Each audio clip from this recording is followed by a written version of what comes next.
Welcome to the deep dive. Today we're going to unpack something pretty fascinating, maybe even a bit concerning, on the global stage. It's this recent, very open alignment between North Korea and Iran. We've gathered quite a few sources looking into this growing closeness, and, well, our goal here is to figure out what this public display really means, when two powers facing such heavy sanctions openly team up.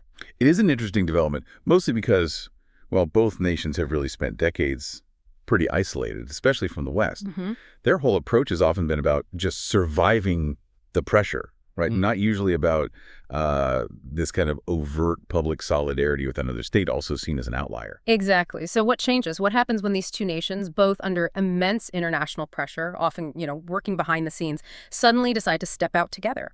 Our sources point to a real shift here, specifically Kim Jong-un's very public praise for Iran, calling it resistance Yeah. and promising deeper cooperation. This wasn't some quiet diplomatic exchange. It was right out there. And what's really striking looking across the sources is how everyone immediately interpreted it.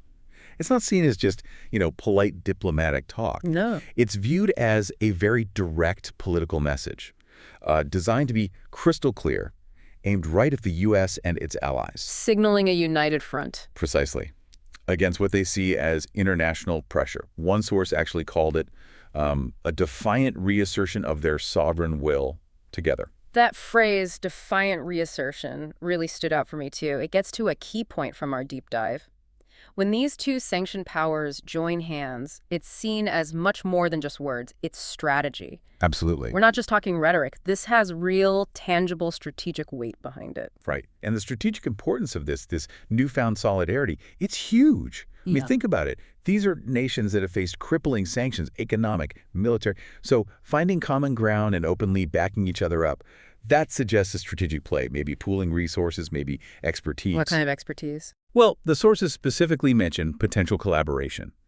Things like advanced missile designs, maybe finding ways around sanctions, new trade routes, even cyber capabilities. Wow. Yeah, imagine the challenge if they're actually sharing techniques to bypass financial blocks, creating new pathways for tech or money that are hard to track. Okay, so if they're actively coordinating to get around the pressure, that naturally leads to the big question. What does this mean for everyone else? For global stability? What's the main worry here? Could this alliance actually lead to sharing nuclear tech? Or, maybe increase the chances of a military flare-up somewhere like the Middle East or the Korean Peninsula? Well, our sources are generally careful about predicting specific escalations. They don't want to go out on a limb there. But they are absolutely clear on one thing. This is an alliance the world really can't ignore. The potential consequences could spread pretty far, impacting everything from arms control to regional power balances. So it's really vital for you, the listener, to understand the potential geopolitical shifts this represents, because it could reshape dynamics that affect you directly.